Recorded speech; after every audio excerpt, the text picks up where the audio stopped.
Bismillahirrahmanirrahim. Assalamualaikum warahmatullahi wabarakatuh dan salam sejahtera kepada rakyat Malaysia yang dikasihi sekalian. Semalam 5 Julai merupakan hari ke-25 pelaksanaan Perintah Kawalan Pergerakan Pemulihan ataupun PKPP. Polis Diraja Malaysia ataupun PDRM melalui Task Force Operasi Pemantauan melibatkan 2,867 pasukan pemantauan yang terdiri dari 13,471 anggota telah membuat 62,217 pemeriksaan bagi memantau penguatkuasaan pemantauan SOP PKPP.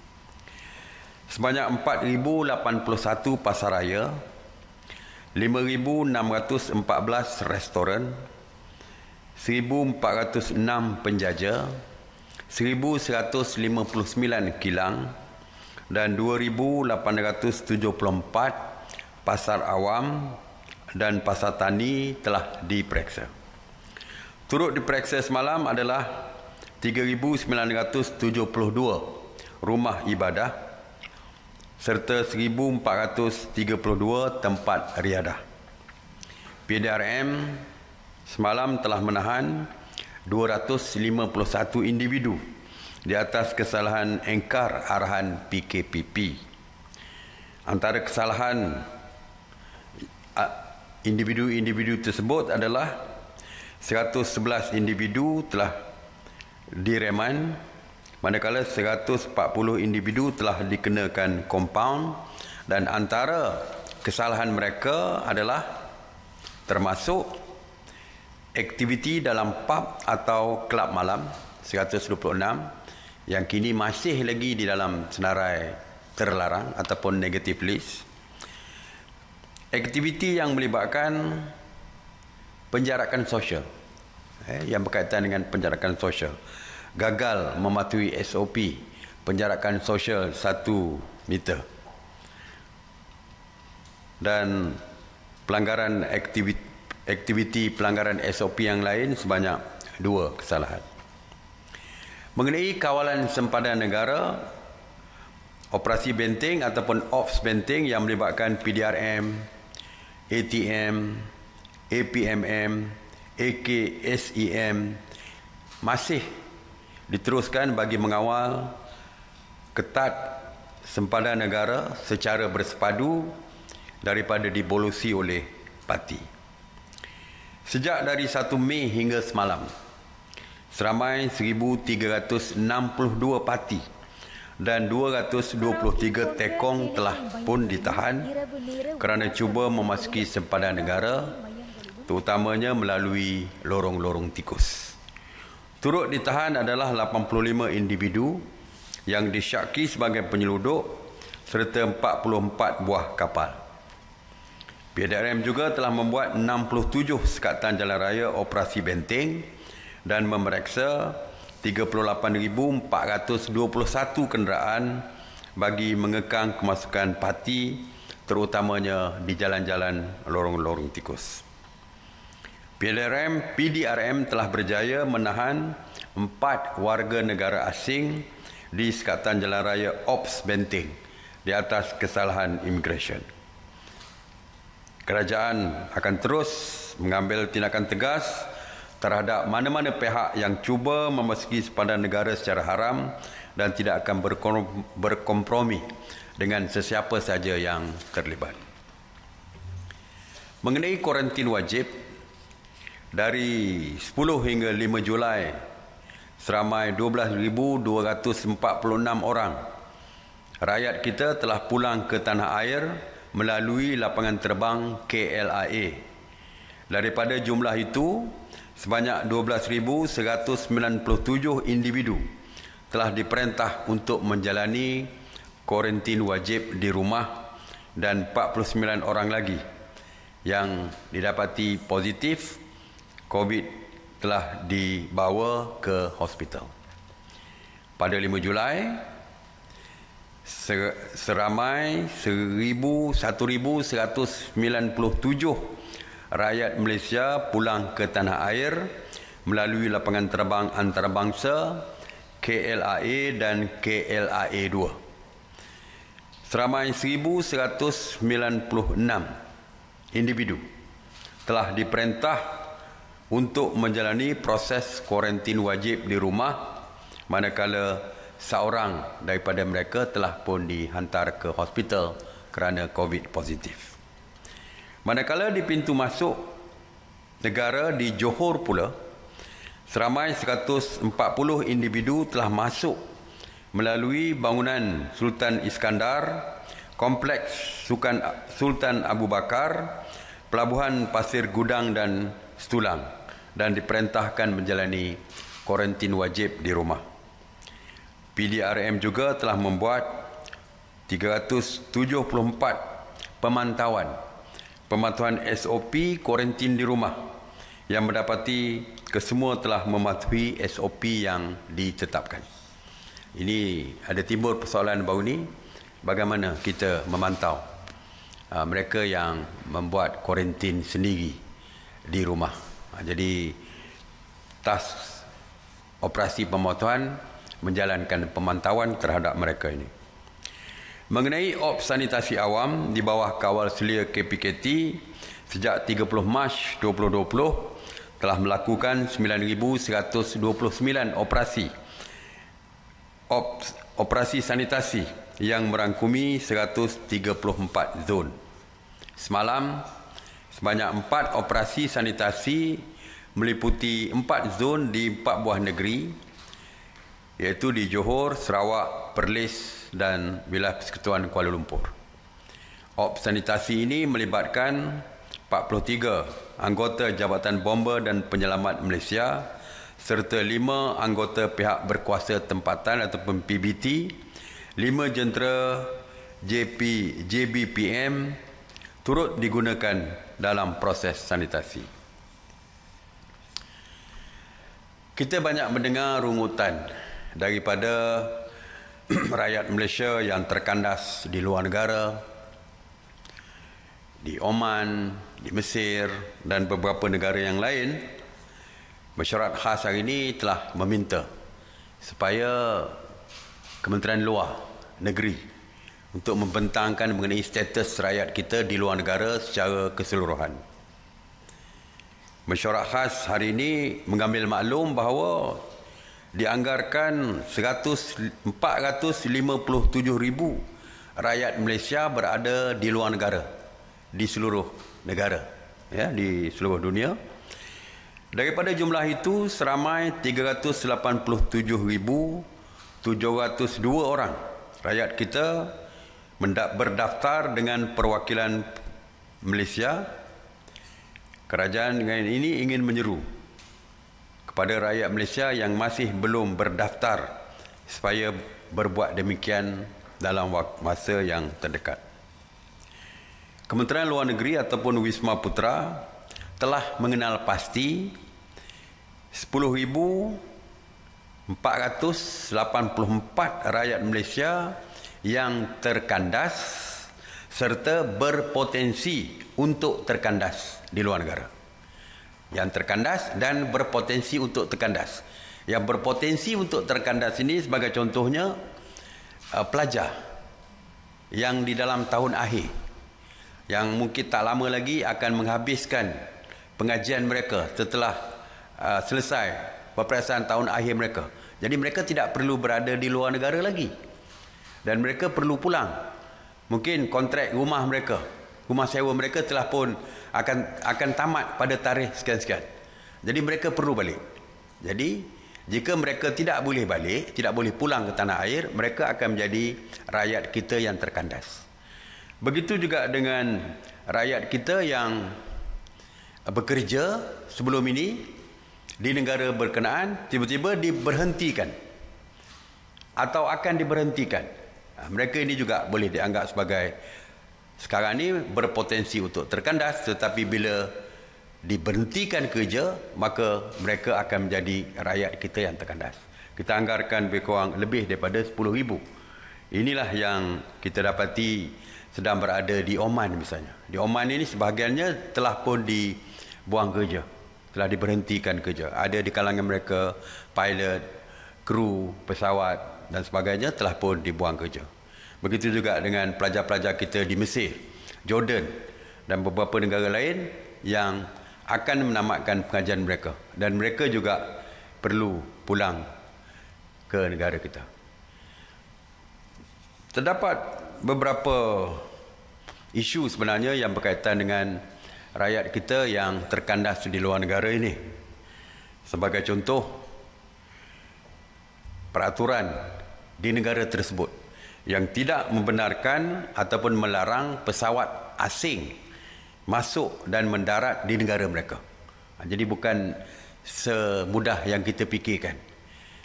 Satu, yang pertamanya, tidak ada commercial flight, penerbangan komersial daripada negara tersebut untuk membawa pulang rakyat kita. Dan kalau kita ingin menghantar pesawat yang disewa khas oleh kerajaan kita, juga ada negara yang masih tidak membenarkan kerana mereka masih menutup pintu. Jadi sebab itulah kita sebenarnya sangat prihatin kepada rakyat kita yang berada di luar negara yang terkandas, kerana setengah-setengah negara tersebut adalah negara yang berisiko tinggi.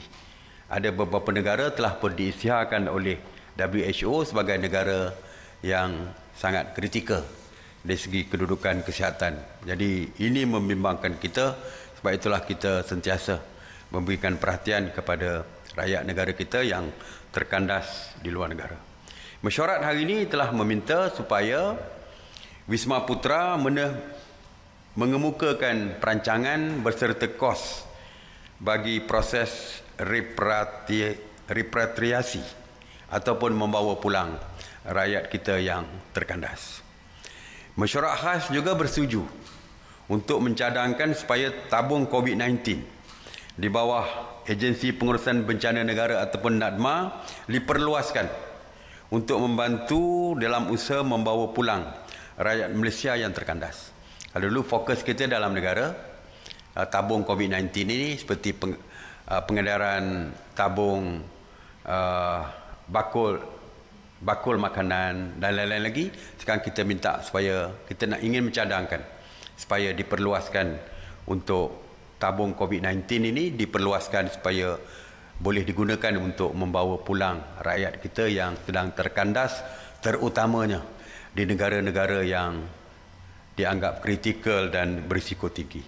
Oleh itu saya ingin menyeru kepada orang ramai yang ingin memberikan sumbangan supaya boleh membantu membawa kepulangan rakyat kita yang terkandas ini, boleh menyalurkan sumbangan melalui tabung COVID-19 ini.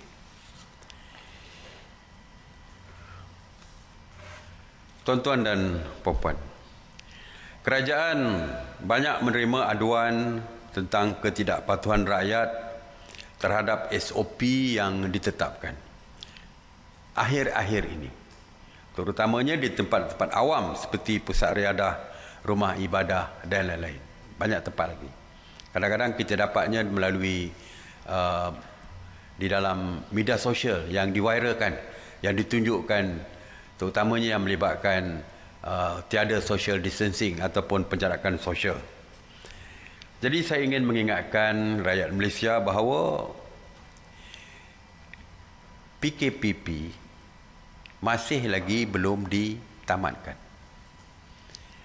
Akta 342 berserta peraturan-peraturan ataupun SOP masih lagi berkuat kuasa. Jadi saya ingin mengingatkan rakyat Malaysia bahawa kesihatan dan diri dan keluarga adalah tanggungjawab kita sendiri. Walaupun kita tidak melihat pegawai penguatkuasa ataupun pegawai polis misalnya berada di sekeliling kita, tetapi seperti yang saya sebutkan, sentiasa disebutkan oleh Menteri Kesihatan, disebutkan oleh DG Kesihatan, malah disebutkan oleh Yang Amat Berhormat Perdana Menteri, bahawa virus COVID-19 masih berada di sekitar kita. Selagi vaksin tidak dijumpai, selagi itulah virus ini berada di sekitar kita dan berada di dalam badan sesiapa saja di sekitar kita. Oleh itu saya menyeru dan merayu kepada orang ramai supaya sentiasa mengamalkan kawalan kendiri, terutamanya di tempat-tempat awam. Oleh kerana ketiadaan pihak polis dan sebagainya, maka kitalah yang perlu menjadi polis dan frontliners bagi mengawal diri serta keluarga kita. Oleh itu, kerjasama daripada semua pihak adalah amat penting bagi kita sama-sama memutuskan rantaian COVID-19 ini. Terima kasih. Amalkan kawalan kendiri untuk terus kekal selamat. Saya buka kepada soalan. Assalamualaikum Datuk Seri. Saya Syamsiah dari Bernama. Okey, saya ingin mendapatkan komen Datuk Seri mengenai satu dokumentari yang diterbitkan oleh Al Jazeera mengenai COVID negara ini yang seolah-olah berniat tidak baik dan mempersoalkan kredibiliti Malaysia menangani COVID-19 dan menindas warga asing. Apakah tindakan yang boleh diambil ke atas media dan individu yang terlibat? Terima kasih Datuk Seri. Ya, saya pun lihat video tersebut. Saya lihat tuduhan-tuduhan terhadap Malaysia ini amat tidak wajar, seolah-olah berniat tidak baik kepada negara kita, mengelirukan tanpa fakta yang jelas dan menuduh kita secara membota tuli. Saya ingin perjelaskan, antara perkara yang dibangkitkan adalah mengenai layanan kita terhadap parti yang ditangkap. Ianya bermula sebenarnya daripada tangkapan yang dibuat di Selangor Mansion. Semua parti bersama dengan rakyat tempatan dan juga warga asing yang mempunyai dokumen dikurung bersama di dalam Selangor Mansion kerana nak mengawal penularan COVID-19. Itu adalah di bawah PKPD, ya, di bawah Perintah Kawalan Pergerakan yang diperketatkan polisi kita untuk memastikan ianya tidak merebak ke tempat lain. Dan tuduhan mengatakan kita mengurung secara tidak adil parti tersebut adalah tidak benar, kerana bukan setakat parti yang dikurung, malah PKPD di kawasan lain, termasuk di pusat tahfiz, di madrasah tahfiz di Ulu Langat, semuanya dikurung. Beberapa perkampungan di Ulu Langat dikurung juga. Jadi bukan untuk warga asing semata-mata kita membuat kurungan tersebut, tetapi warga tempatan pun, rakyat Malaysia pun kita membuat kawalan dengan kawat berduri dan sebagainya untuk memastikan bahawa tidak ada yang mereka yang keluar, penduduk di dalamnya, dan tidak ada individu daripada luar yang masuk ke dalam. Ini untuk memastikan mereka diselamatkan daripada penyebaran sesama mereka dan juga keluar. Dan setiap individu yang berada di dalam kurungan PKPD dibuat saringan, termasuk parti juga disaring. Kerajaan menanggung kos saringan terhadap mereka. Jadi tidak betul kalau kita katakan bahawa satu layanan yang tidak adil dibuat kepada mereka kerana mereka dikurung. Kerana ianya polisi ini, SOP ini kepada sesiapa saja, termasuk rakyat Malaysia. Menuduh tindakan kita bersifat perkauman ataupun resis juga tidak benar. Ya, apa yang dilakukan adalah berdasarkan undang-undang. Pihak imigresen menggunakan akta imigresen untuk menangkap mereka, menahan mereka yang tidak mempunyai dokumen yang sah di dalam negara kita ataupun yang langsung tidak mempunyai dokumen. Kita boleh tanya Al Jazeera ni, berikan kita nama mana-mana negara di dalam dunia ini yang membenarkan warga asing yang tidak mempunyai dokumen perjalanan ataupun yang mempunyai dokumen yang tidak sah boleh bebas di negara mereka. Saya cabar Al Jazeera tunjukkan negara mana yang memberikan kebebasan mutlak kepada yang tidak, warga asing yang tidak berdokumen? Tidak ada. Jawapannya setahu saya tidak ada. Tetapi mungkin Al Jazeera mempunyai senarai negara tersebut, silakan. Kerana setiap negara mempunyai akta immigration yang hampir sama, iaitu setiap warga asing yang masuk ke dalam negara kita, mesti, negara mana-mana sekali, mesti mempunyai dokumen perjalanan yang sah. Yang tamat visa pun, kalau tamat visa, mereka terpaksa dikeluarkan. Jika tidak keluar, juga akan diambil tindakan di mana-mana negara di dalam dunia, termasuk negara di tempat Al Jazeera ada pun. Kita memberikan layanan kepada semua, sama saja, ya, kepada warga asing ini. Saya nak maklumkan, ya, untuk warga asing ini. Warga asing ini, apabila kita dapati ada dua kategori warga asing. Satu, warga asing yang mempunyai dokumen. Warga asing yang mempunyai dokumen ini, apabila kita dapati ada tempat kerja mereka didapati positif COVID, sebagai contoh, pekerja-pekerja binaan, ya, di construction site, kita dapati ada COVID positif di kalangan pekerja-pekerja asing ini. Apa yang kita lakukan adalah kita membuat saringan kepada warga asing, pekerja-pekerja asing ini. Kita buat saringan, semua kita saring. Di wilayah Persekutuan dan Selangor, kita buat saringan pekerja-pekerja asing ini untuk memastikan mereka selamat. Sehingga hari ini 68,829 warga asing yang mempunyai dokumen perjalanan telah pun disaring. Bayangkan, terdapat 2,579 di kalangan mereka didapati positif dan mereka telah pun dirawat di hospital. Itu yang mempunyai dokumen. Yang tidak mempunyai dokumen, yang ditahan di depo-depo tahanan, kita tidak biarkan mereka dijangkiti dan sakit dan meninggal di dalam pusat tahanan. Tidak. Kita bantu mereka. Kita saring mereka. Ada 4 depo tahanan yang mempunyai COVID positif di kalangan tahanan parti ini ataupun pendatang tanpa izin ini. Seramai 4,924 daripada mereka telah pun disaring. Dan 777 daripada mereka telah didapati positif. Dan yang positif, kita rawat mereka di tempat khas, iaitu di MAIPS, Pusat Expo, di MAIPS di di Serdang. Kita bawa mereka, kita rawat mereka sehingga sembuh dan dihantar pulang ke depo tahanan. Kita bawa mereka, kita tidak tinggalkan mereka.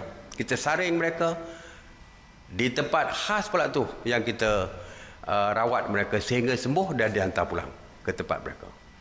Seperti saya kata, sembuh ke ataupun tidak, mereka masih lagi berstatus pendatang tanpa izin yang tidak mempunyai dokumen yang sah ataupun yang tidak langsung mempunyai dokumen.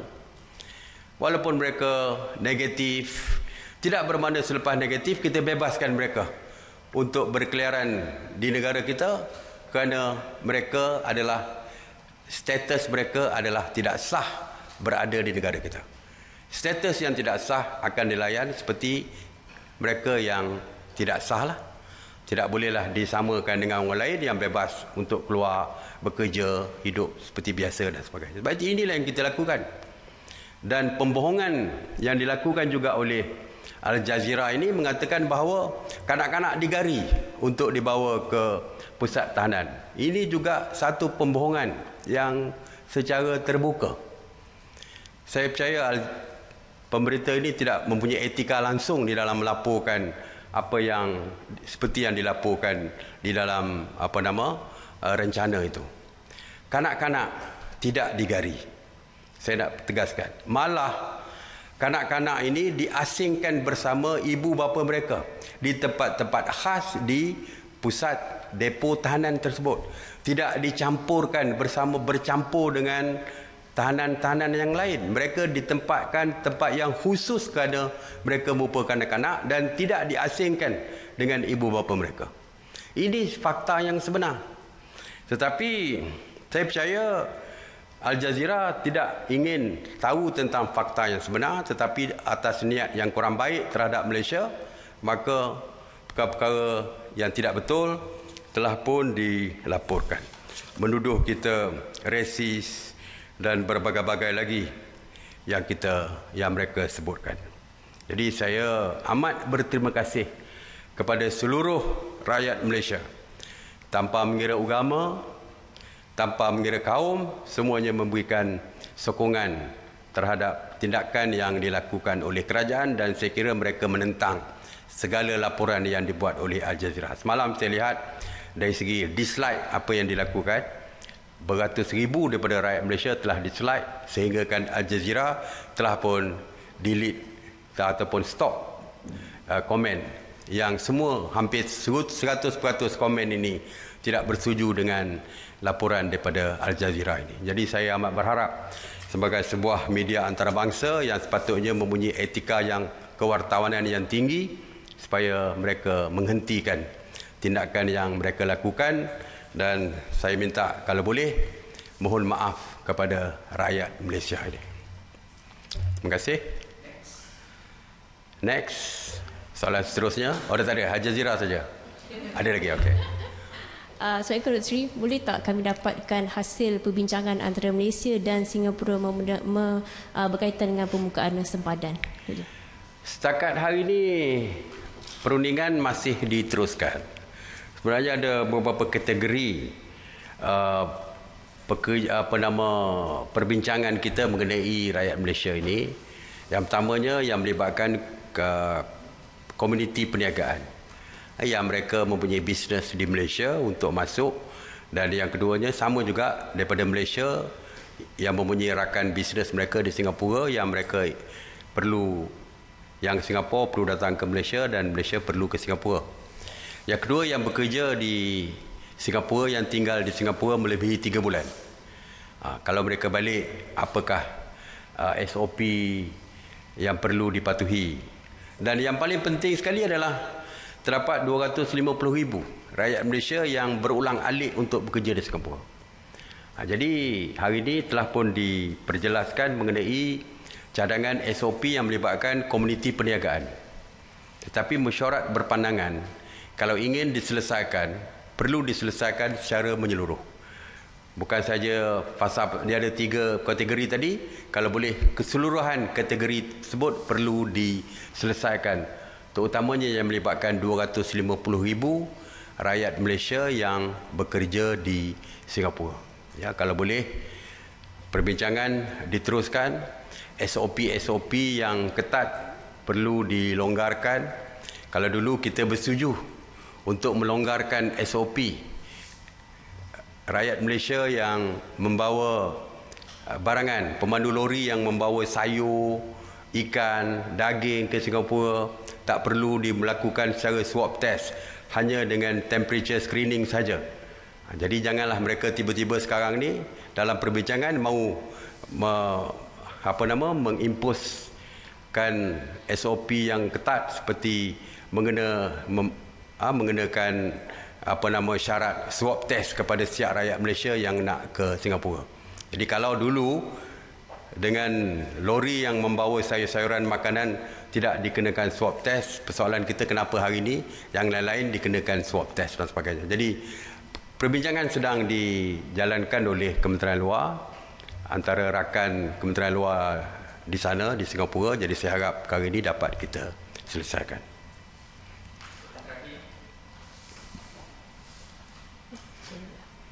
Datuk Seri, soalannya